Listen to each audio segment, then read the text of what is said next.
안녕하세요, 여러분. 저는 현재 나이 40대 후반이고 중학생이 된 딸을 키우고 있는 학부형입니다. 저에게 몇 년 전에 일어났던 아주 웃기고 기가 막힌 일을 한번 풀어볼까 싶어서 이렇게 사연을 올리게 되었습니다. 저는 나이가 30이 되었을 무렵 지금의 남편을 소개받아 만나게 되었습니다. 소개팅이라는 자리가 불편하기도 하고 약간 편견이 있었다고나 할까요? 이 나이에 아직도 여자친구가 없어서 주변 사람들의 소개로 사람을 만나야 한다는 게 마음에 걸리는 부분이긴 했습니다. 간곡한 지인의 부탁에 자리를 나가게 되었는데 상대방은 연봉도 꽤 높고 키도 183cm나 되고 얼굴도 훈훈하게 생긴 34살의 남자였습니다. 저는 그 남자를 보자마자 더욱 의심을 하게 되었죠. 모난 구석이 하나도 없는데 왜 여자친구가 아직도 없을까 하고 말입니다. 길 가다가 명함만 뿌려도 여자가 따라붙을 것 같은 사람인데 이런 소개팅 자리를 전전긍긍하고 있다는 게 이상하지 않겠습니까? 그래도 사진으로 받아본 외모가 제 이상형에 가깝기도 하고 무엇보다 키가 큰 사람을 선호하고 있었기에 소개팅을 했습니다. 제가 여자치고는 키가 꽤 큰 편이라서 외적으로 마음에 들었고 만나보니 예상과는 다르게 진중하고 깔끔한 성격을 가지고 있길래 연애를 시작하게 되었습니다. 2년 정도 진득하게 만나본 뒤 제 나이 32살이 되었을 때 프로포즈를 받고 결혼을 하기로 약속했는데 그제야 이 남자가 저에게 속사정을 이야기하더라고요.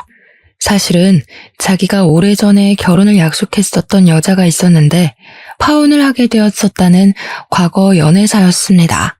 그런데 그 이유가 다른 것도 아닌 예비 시모와 예비 신우 때문이었다고 털어놓더군요. 저는 갑자기 받은 황당한 고백에 놀라서 이게 다 무슨 소리냐고 물어보니까 예비 시모와 예비 신우가 시집살이를 시키듯 결혼하려고 약속했던 전 여자친구에게 핀잔을 줬다는 겁니다. 전 여자친구가 이혼 가정에서 자라 아버지와 단둘이 살고 있었고 내놓으라 할 직업이 따로 없었던 여자여서 그랬는지 시댁 식구들이 엄청나게 무시를 했었다고 하더라고요. 결국은 전 여자친구가 견디지 못하고 파혼 선언을 했고 결혼이 파투나는 바람에 상처를 입어 오랜 시간 혼자 지냈다고 했습니다. 한동안 여자 만날 생각이 전혀 없었는데 지인들 등살에 못 이겨 저를 소개받게 되었고 마음이 깊어져서 결혼까지 하고 싶어졌다고 이야기를 하더군요. 아무튼 예비 신우도 2년 전에 결혼을 했고 예비 시모 또한 자기가 그 이후로 여자를 만나지 않으니 걱정이 심해져서 간섭을 줄였다고 했습니다. 앞으로는 절대 참견하지 않겠다는 조건을 걸고 결혼을 하겠다고 허락을 받아왔으니 저에게 걱정을 하지 말라고 이야기를 하긴 하더라고요. 자기가 다 지켜줄 수 있다고 이전 같은 상황은 절대 만들지 않겠다고 저에게 호언장담을 했습니다. 근데 솔직히 제 입장에서는 너무나도 찝찝한 이야기지 않겠습니까? 그런 말뿐인 약속은 필요 없다고 이야기를 했죠. 결혼을 다시 생각해보는 게 좋겠다고 시간을 가지자고 강경하게 나가니까 조바심이 난 예비신랑은 저에게 각서를 쓰겠다고 했습니다. 신우가 시집갈 때 본인이 돈 5천만 원을 빌려줬었는데 신우가 시집살이를 시키려고 들면 그 돈을 가지고 협박이라도 해서 괴롭히지 못하게 만들겠다는 것이었습니다.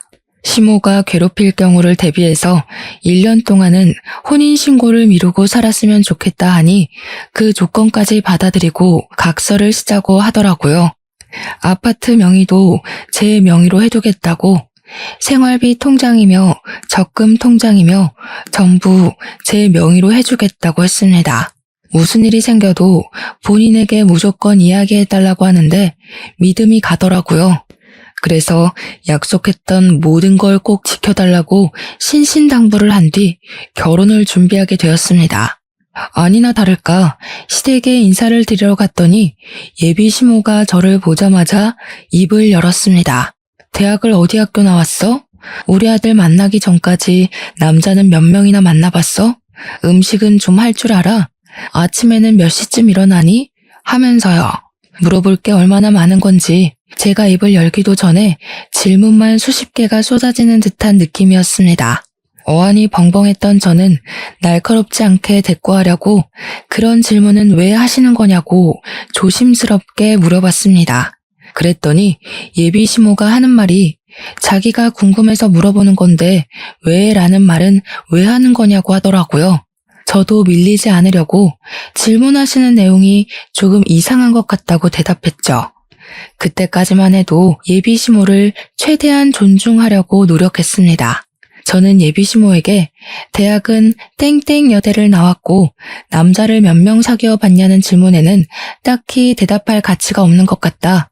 음식은 기본은 할 줄 안다. 결혼 후에는 남편과 같이 입맛을 맞춰 나갈 거니까 둘이 같이 요리를 하면서 해결해 나가겠다. 평일 아침에는 출근 시간 맞춰서 일어나고 주말에는 늦잠을 잔다고 시모의 질문 속도에 맞춰 쏟아내듯 이야기를 했습니다. 그러니 예비 시모는 한술 더 떠서 대학은 마음에 드니까 합격. 근데 남자 관계는 마음에 썩 안 드네? 하시더라고요. 제가 아무 소리 안 하고 가만히 있으니까 저를 빤히 보더니 근데 왜 음식을 우리 아들이랑 같이 하겠다는 거니? 하시는 겁니다.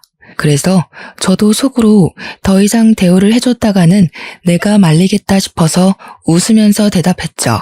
그럼 어머님이 같이 해주시게요? 매일 저녁마다 저희 집으로 오셔서 반찬 해주시는 거예요? 했더니 시모가 끙 하시면서 아무 말도 못 하시더라고요.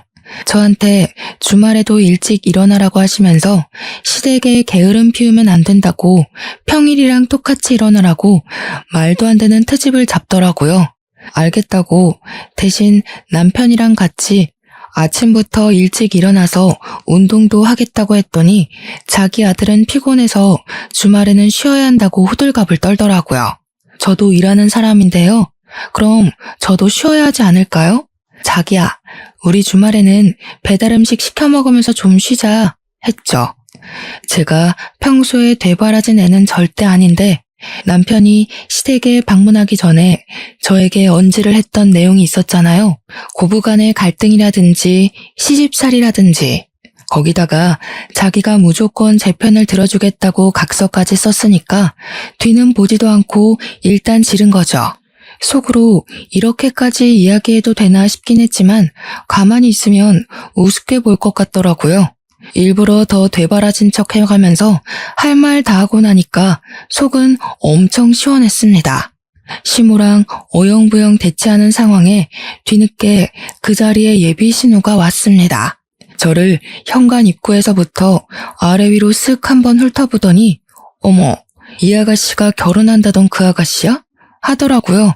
제가 그냥 안녕하세요 하고 인사를 하니까 예비 신우가 잘 됐다면서 안 그래도 자기가 시모 용돈 문제로 할 말이 있었다고 하는 겁니다. 아니, 결혼도 아직 하지 않았고 처음으로 인사를 드리러 온 자리에서 무슨 용돈 이야기를 하나 싶었죠. 제가 떨떠름하게 있으니까 예비 신우가 저한테 결혼하고 나면 용돈은 어떻게 할 거냐고 대놓고 물어보더라고요. 자기는 외벌이라서 그동안 30만 원씩 드리고 있었는데 저랑 예비신랑은 맞벌이니까 매달 70만 원씩 주면 딱 100만 원이지 않겠냐고요. 시모가 생활하는데 그 정도 용돈은 있어야 넉넉하지 않겠냐고 하면서 100만 원 맞추는 거 찬성이지? 하시더라고요. 저는 솔직하게 말했죠. 그게 다 무슨 소리냐? 70만 원을 매달 드리는 건 우리도 힘들다고요. 솔직히 남편 연봉이 1억이긴 하지만 세금도 떼야 하고 애도 낳아 키울 거 생각해야 하고 신혼집도 대출받아 구할 건데 그 돈 갚으려면 한 푼도 아까운 상황이잖아요. 돈 나갈 일이 한두 가지가 아닌 마당에 매달 70만 원씩 눈 뜨고 코 베인다고 생각하니 몸서리가 쳐지더군요. 그런데 그때 딱 구세주처럼 예비 시부가 나타나서는 예비 신우한테 한 소리 하시더라고요. 너네 집은 30만 원 내면서 둘째네는 왜 70만 원 내라고 하냐고요. 둘째네도 맞춰서 30만 원만 내면 되지. 그 정도는 줄 수 있지 않냐고. 거기다가 우리 집만 받아서 되겠냐. 사돈댁도 챙겨야 할 거 아니냐 하셨습니다. 그러니까 신우가 왜 다 된 밥에 재를 뿌리냐고, 보면 아빠는 나만 미워하더라 하면서 나는 우리 엄마 아빠한테만 용돈 주잖아. 뭐하러 출가 외인이 처가댁을 생각해? 하면서 저를 은근히 흘겨보더라고요. 제가 한 건 잡았다 생각해서 예비 신우도 출가 외인이면서 지금 친정만 챙긴다고 하시네요 뭘 이라고 했어요. 그러니까 시부가 제 편을 계속 들어주시면서 우리 사위는 부모님이 다 돌아가셔서 챙길 곳이 없어서 그런 거 아니냐고, 그럼 네가 70만 원 내라 하셨습니다.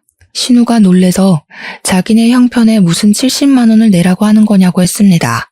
그러자 시부가 콧방귀를 끼면서 너네 형편만 따질 줄 아는 거냐고, 애들 일은 애들이 알아서 할 거니까 괜히 쫓지 말고 신경 쓰지 말라고 하더군요. 그 말을 듣는 순간 저는 깨달았죠. 시부만큼은 내 편이구나. 비빌 언덕이 있다. 결혼해도 괜찮겠다 하는 것을요.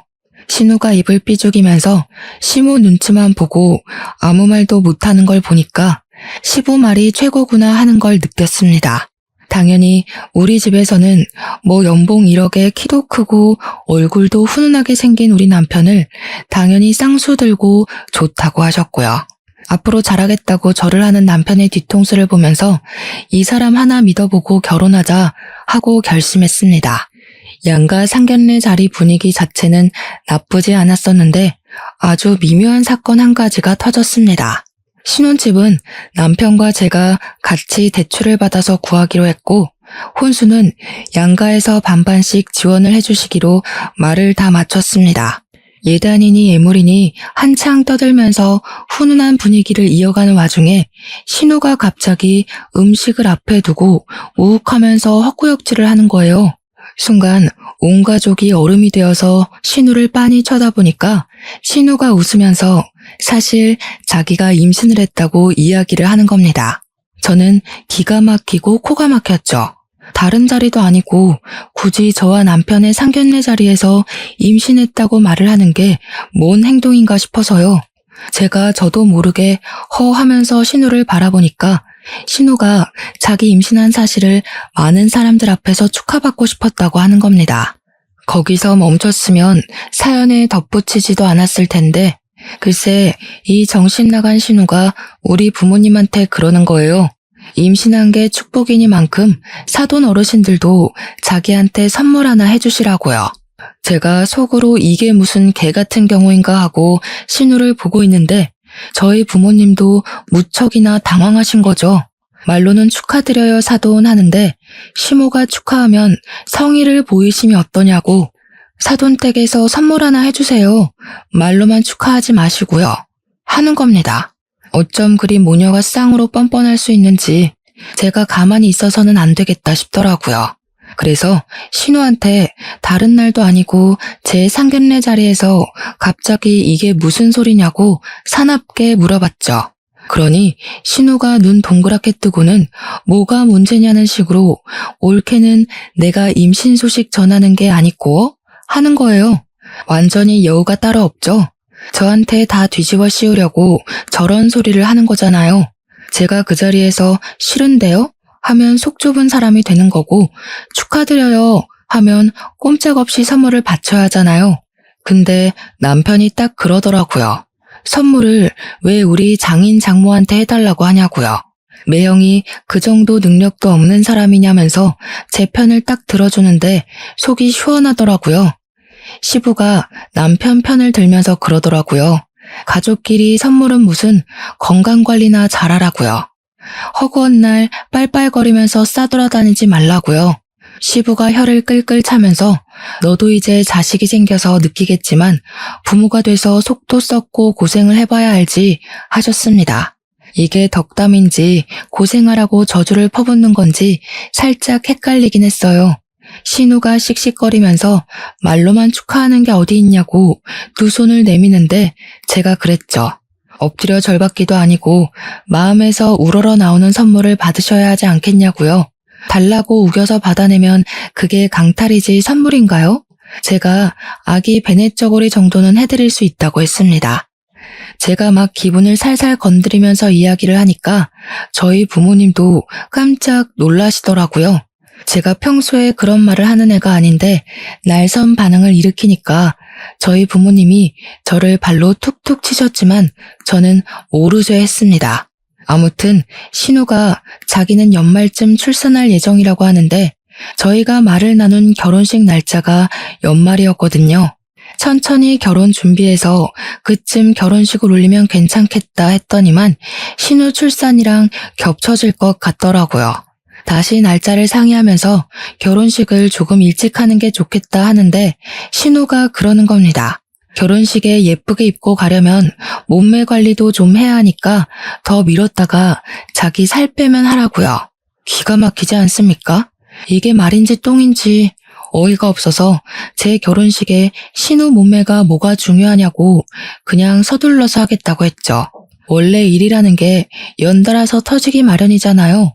분명 남편이랑 저랑 결혼 전에 피임을 잘하고 있었는데요. 축복이라는 게 갑자기 찾아오게 된 거죠. 제가 임신을 하게 된 것이었습니다.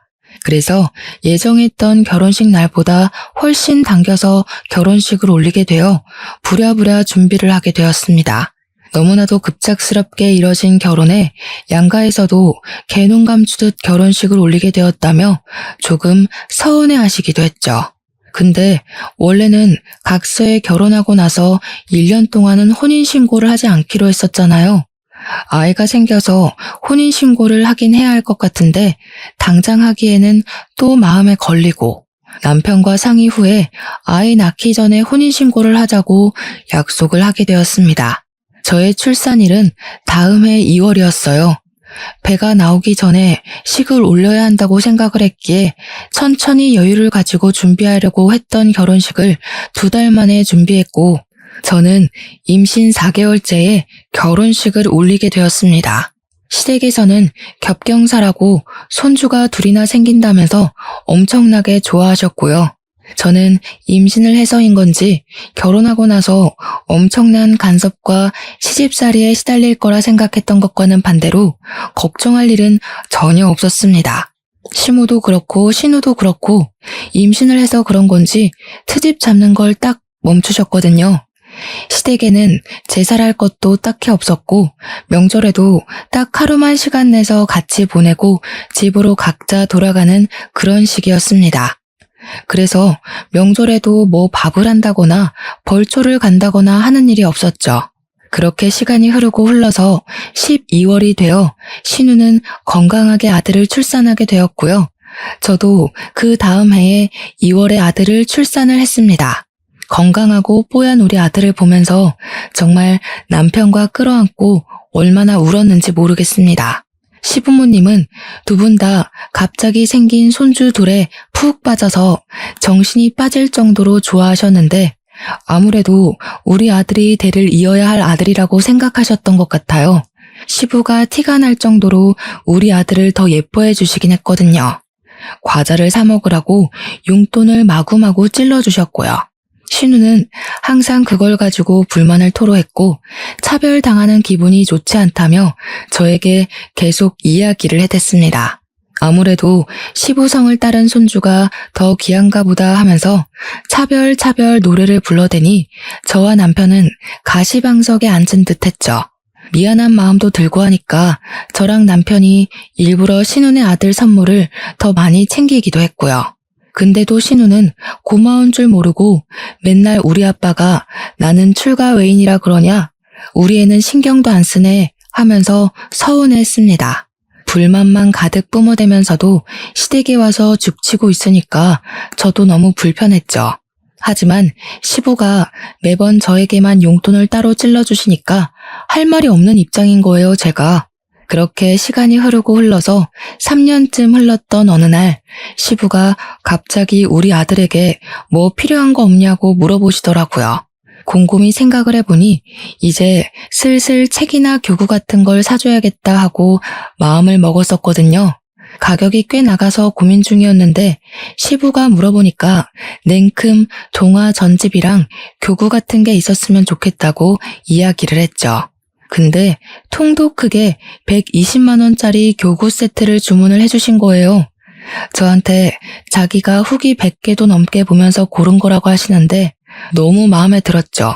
시부한테 몇 번이나 감사합니다, 감사합니다 하고 친구들에게 자랑하고 싶어서 SNS에 딱 올렸는데 그걸 신우가 봐버린 거죠. 네, 제가 멍청했다는 거 잘 알고 있습니다. 하지만 신우랑 저랑 친구가 아니라서 염탐하고 있는 줄은 생각도 못했어요. 신우가 난리를 치면서 우리 아빠가 사줬다고? 나는 그런 거 사주지도 않았는데 왜 올케한테만 사줘? 하더라고요. 그러면서 저한테 우리 아빠가 사준 거니까 나눠 쓰자고 하는데 제가 할 말이 없어서 알겠다고 했죠. SNS에 올리지만 않았어도 이런 일이 없었을 텐데 제 팔자 제가 꼰 거 아니겠습니까? 필요한 거 있으면 빌려가시라고 이야기를 했더니 신우가 당장 와서는 몇 가지 교구를 들고 가더라고요. 그런데 짜증나는 게 신우가 빌려갔다 하면 함흥차사인 겁니다. 돌려줘야 하는데 돌려주지도 않고 빌려가기만 잔뜩 빌려가고요. 제가 신우가 뭘 빌려갔는지 하나하나 체크를 해놨었거든요. 근데 한 10개 빌려가면 돌아오는 건 7, 8개밖에 없는 겁니다. 도둑놈도 아니고 빌려달라고 할 때마다 빌려줬는데 왜 들고 오지를 않는 건지.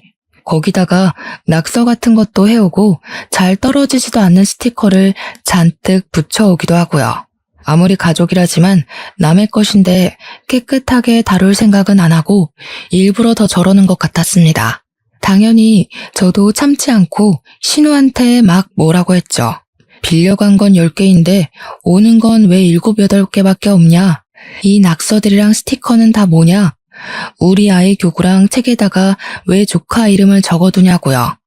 자기 것인 거 마냥 이름 적어두는 건 진짜 선 넘는 일 아닌가요? 너무 열이 받더라고요. 한번 빌려가면 상태가 너무 최악이 되어서 돌아오니까 우리 아들이 속상해한다고 집에 있는 거 전부 깨끗하게 닦아서 돌려달라고 했습니다. 그러니까 신우가 저한테 나를 세우면서 하는 말이 우리 아빠가 사준 걸로 지금 생색내는 거냐고, 애들이 놀다 보면 그 정도 흠집은 나는 거 아니냐고 하더라고요.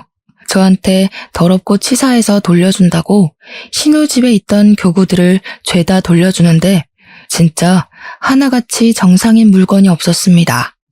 책도 너덜너덜하고 교구들은 망가지고 부러지고 쓰레기가 따로 없었습니다. 신우가 우리 집에 획 던지더니 제가 또 한 소리 할까봐 서둘러서 조카 데리고 도망치듯 가더라고요. 문제는 그날 밤에 우리 애가 난리가 났죠.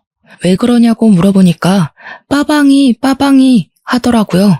우리 아이가 애착 물건으로 여기는 자동차 장난감 하나가 있었는데 그 장난감이 사라지고 없는 거예요. 집에 방문했던 사람이 신우랑 시조카밖에 없었으니까 신우에게 전화를 걸었더니 모르겠다면서 딱 잡아떼더라고요. 제가 시조카가 들고 간 것 같으니까 집을 좀 찾아봤으면 좋겠다고 했죠.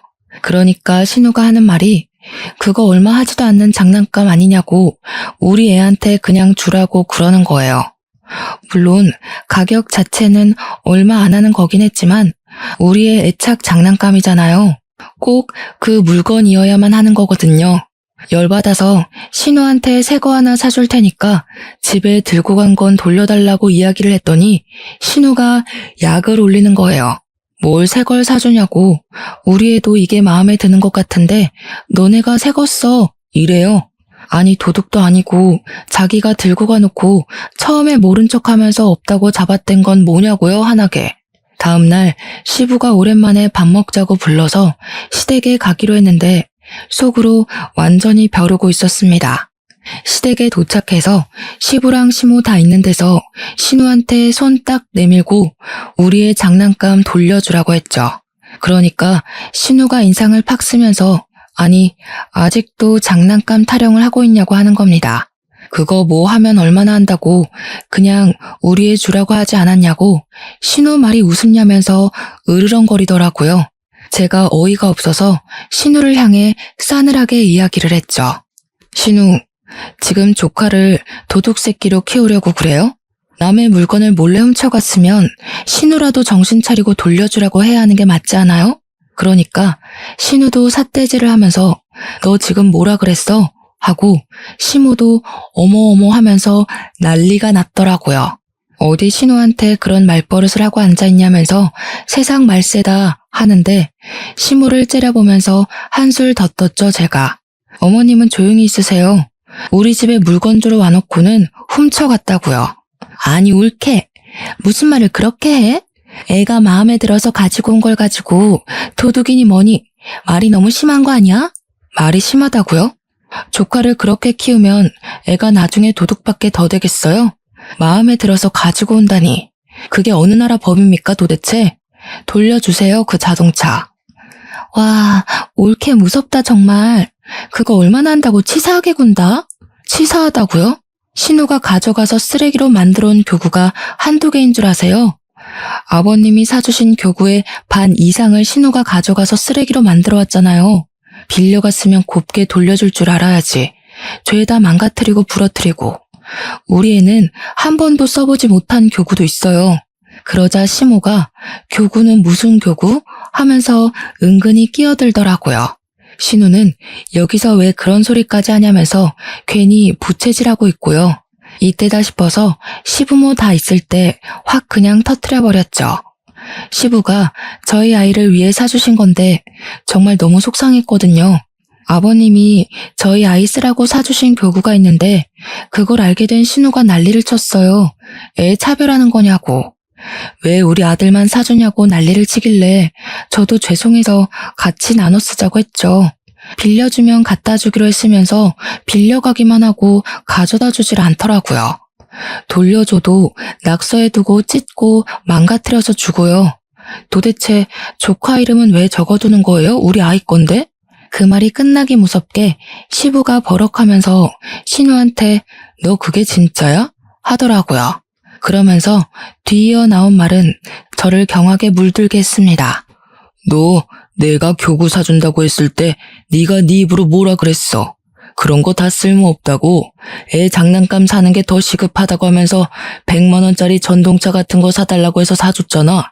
내가 며느리한테 120만 원짜리 교구 사준 거 알고 나서는 눈에 불을 켜고 달려들어서 현금으로 20만 원도 받아가 놓고는.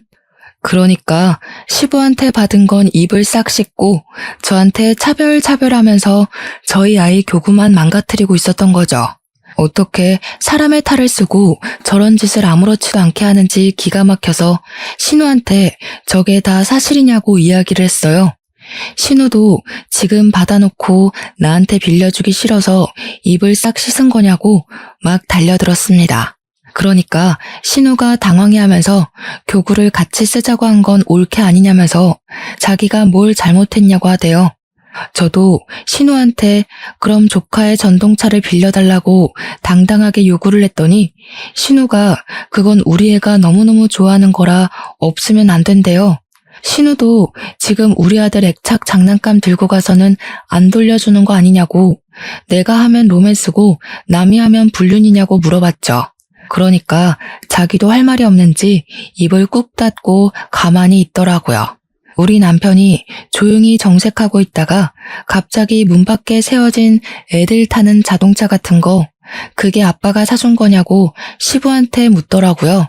시부가 맞는다고 고개를 끄덕이니까 현관문을 벌컥 열더니 그 자동차를 냅다 드는 겁니다. 그게 꽤 무거울 텐데 번쩍 들더니 차 문 열으라고 트렁크에 싣고 가자고 하는 거예요. 신우가 놀래서 우리 아들 거라고 뭐 하는 거냐고 하는데 남편이 개무시를 하더라고요. 남편이 차에 시동을 걸면서 왜 못 가져가게 하냐고 서로 나누고 치사하게 굴지 말자더니 우리도 빌려 탈게 하고 저보고 빨리 차에 타라고 하더라고요. 남편이랑 집으로 돌아오니까 바로 전동차를 꺼내더니 아들 태우라고 하는데 속이 시원했습니다. 전동차 상태를 보니까 신우가 애지중지한 것 같더라고요. 신우는 계속 남편한테 저한테 전화하는데 저희는 무음으로 돌려놓고 무시해버렸습니다. 남편이 집에서 유성매직을 가지고 오더니 아들에게 쥐어주고는 차에다가 낙서나 실컷 타라고 하는데 빵 터졌네요. 우리 아들 보고 이름 쓸 줄 모르냐고, 모르면 아무 그림이나 막 그려보라고 하는데 하얀색 전동차에 매직으로 낙서를 하더라고요.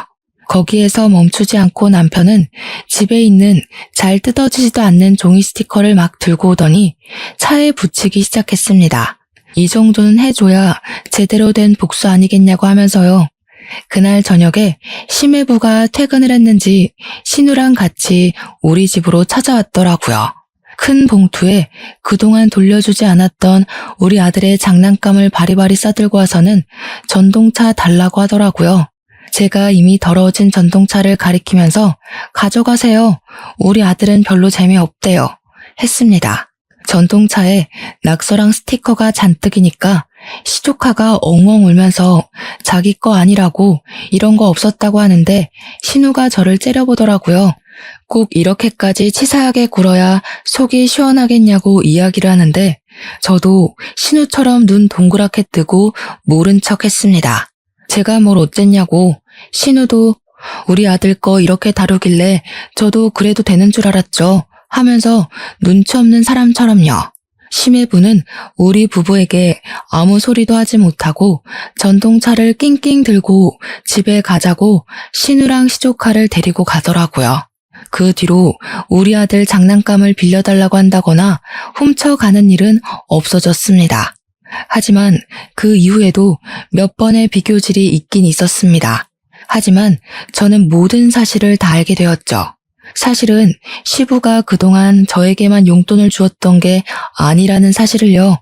시모가 신우에게만 용돈을 주는 것을 시부가 알게 되어서 신우 몰래 저에게만 따로 용돈을 챙겨준 것이었습니다. 처음에 이야기를 들었을 때 얼마나 경악을 했었는지 제가 다 알게 되었다는 것을 신우에게 티를 내자 그 뒤로 저에게 아무 말도 하지 못하더군요. 아이들이 커서 어린이집에 가고 유치원에 갈 때에도 고민 끝에 저희 아들을 영어 유치원에 보내기로 결정을 하고 이야기를 하니 돈으로 유세 떤다고 난리를 치더라고요.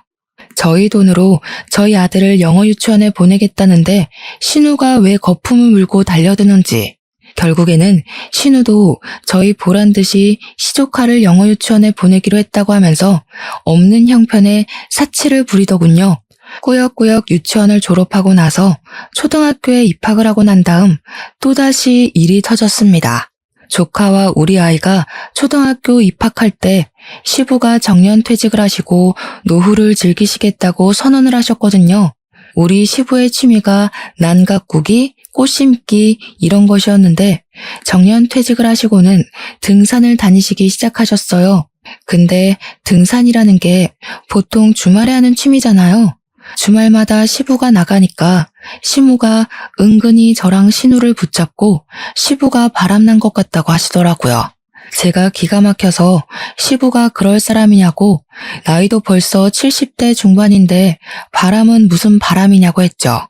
그렇게 걱정되시면 시모가 따라서 등산에 가면 되는 거 아니냐. 부부 등산도 많이 하더라 하니까 일 없다 하시대요. 시모가 뚱뚱하시거든요. 운동하는 걸 엄청나게 싫어하시니 그럴 수밖에요. 시조카가 초등학교 3학년이 되고 우리 아이가 초등학교 2학년이 되었을 때쯤 발육 상태에 차이가 나기 시작했습니다. 제가 여자치고는 키가 큰 편이라고 했었잖아요. 제 키가 169cm거든요. 우리 남편의 키는 183cm고요. 시부랑 시모도 키가 꽤 큰 편인데 신우만 혼자 키가 157cm로 작은 편이었습니다. 심해부의 키도 저랑 눈높이가 비슷한 걸로 봐서는 160 후반대거나 딱 170 정도로밖에 보이지 않았고요. 그러니까 우리 아들은 초등학교 2학년임에도 불구하고 키가 130cm였거든요. 근데 시조카는 키가 훨씬 작았어요. 3학년이라고 해도 개월수 자체는 2개월밖에 차이가 안 나긴 하지만 키가 113cm밖에 안 됐거든요.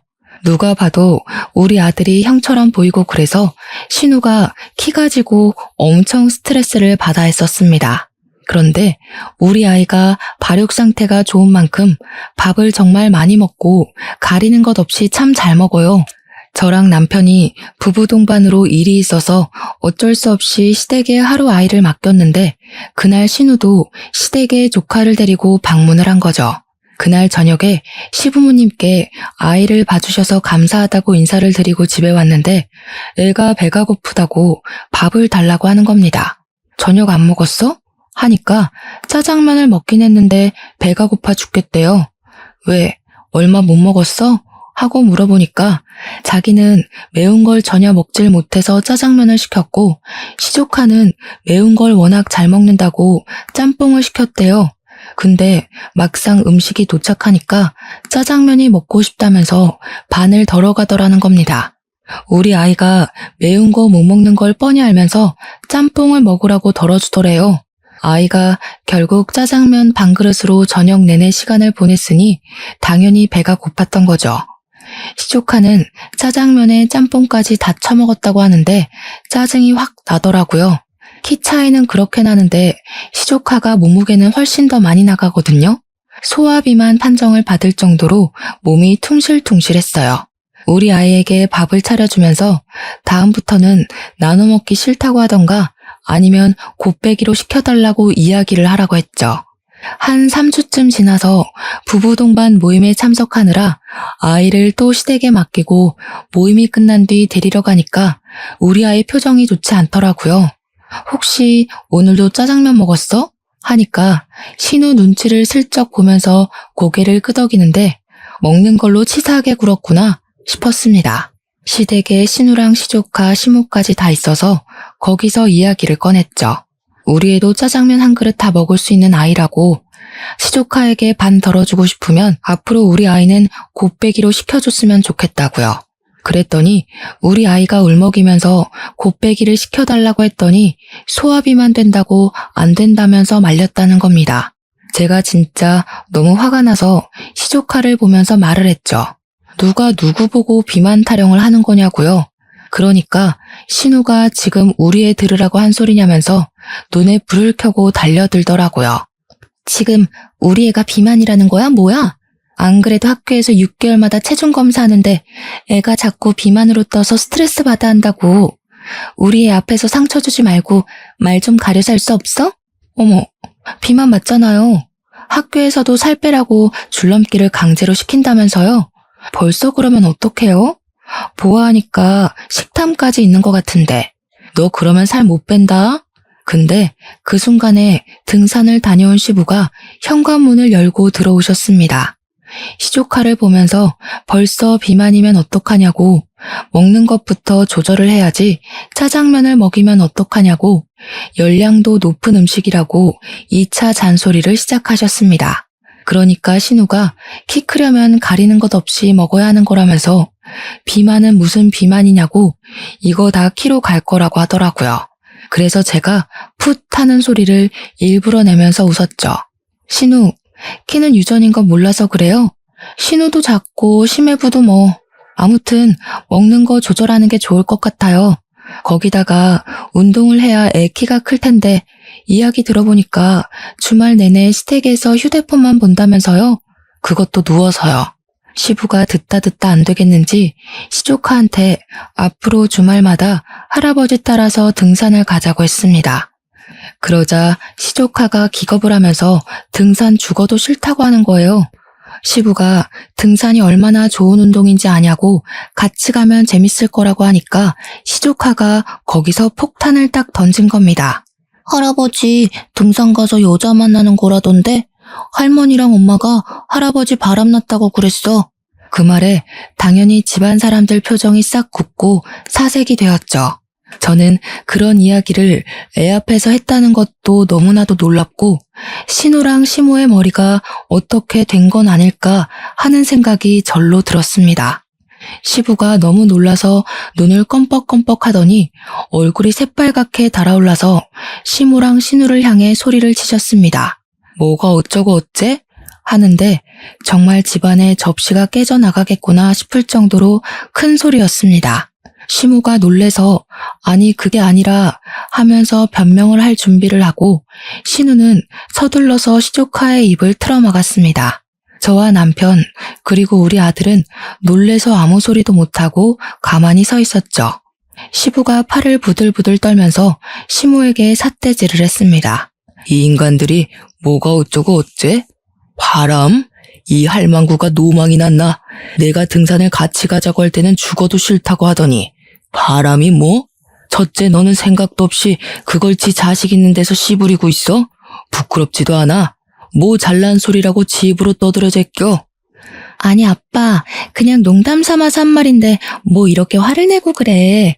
아빠가 주말마다 등산에 가니까 그냥 우리끼리 우스갯소리로. 농담할 게 따로 있지. 얘 며느리야. 너도 이 헛소리를 들은 적 있냐?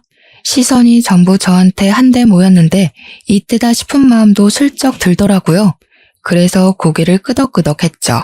그러니 시부가 거실에 있던 휴지값을 시모 쪽으로 던지면서 화를 내셨습니다. 이 인간들이 단단히 노망이 났다고 당장 병원에라도 가둬야 하는 거 아니냐고요. 그런 소리를 씹으려서 사람을 부도덕한 사람으로 몰아간다고 하시면서 시부가 시모에게 그러셨습니다. 뭐 눈에는 뭐만 보인다더니 당신이 그런 소리를 자기한테 해도 되냐고요. 그 말에 시모가 사색이 되어서 왜 또 옛날 이야기를 꺼내고 그러냐고 하는데 저랑 남편은 영문을 몰라서 시부모를 쳐다만 봤죠. 이 옆에 내가 몇 년 전에 바람이 났을 때도 내가 눈 꼭 감고 한번 넘어가 줬는데 이제는 나를 바람난 인간으로 몰아? 이런 부도덕하고 몰상식한 인간 같으니라고. 꼴도 보기 싫어. 나가. 그러더니 신우를 향해서 말씀하시더라고요. 네가 네 엄마 데리고 나가라고요. 끼리끼리 지지고 볶고 잘 살아보라면서 냅다 큰 보스턴백을 들고 오셔서 짐 싸라고 시모에게 던지셨어요. 시모는 끝까지 잘못했단 소리 없이 짐 싸서 신우 집으로 가시더라고요. 근데 신우가 제 코가 석자인 사람이잖아요. 며칠 지나고 신우가 시모에게 눈치를 줬나 봐요. 집으로 돌아가라고요. 시모가 울며 겨자 먹기로 시댁에 왔는데 시부가 비번도 바꿔버리고 행동력 있게 집도 부동산에 내놔버린 거죠. 시모한테 따로 살자고 하면서 황혼 이혼 모르냐고 별거하자고 자기는 원룸 가서 살 거라면서 이혼 소송도 불사하겠다 선언을 하셨습니다.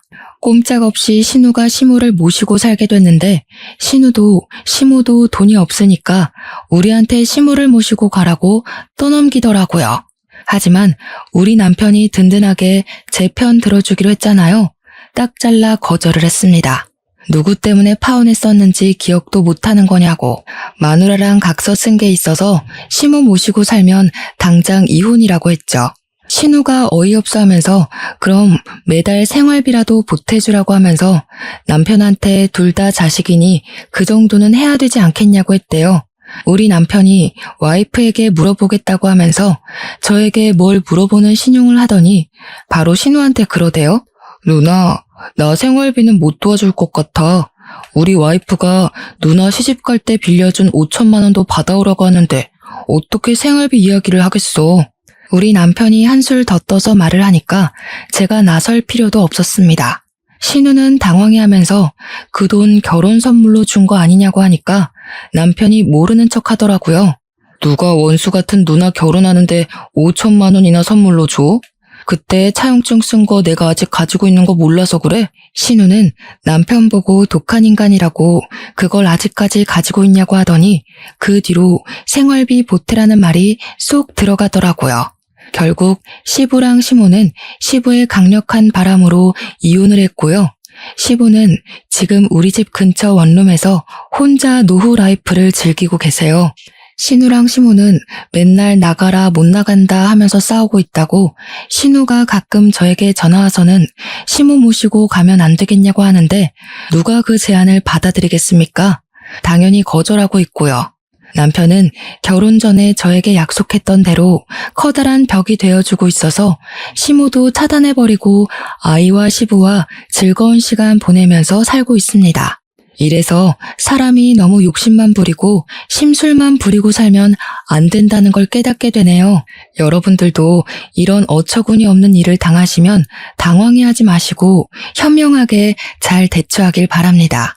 저의 긴 사연 들어주신 여러분 감사합니다. 행복한 하루 되세요.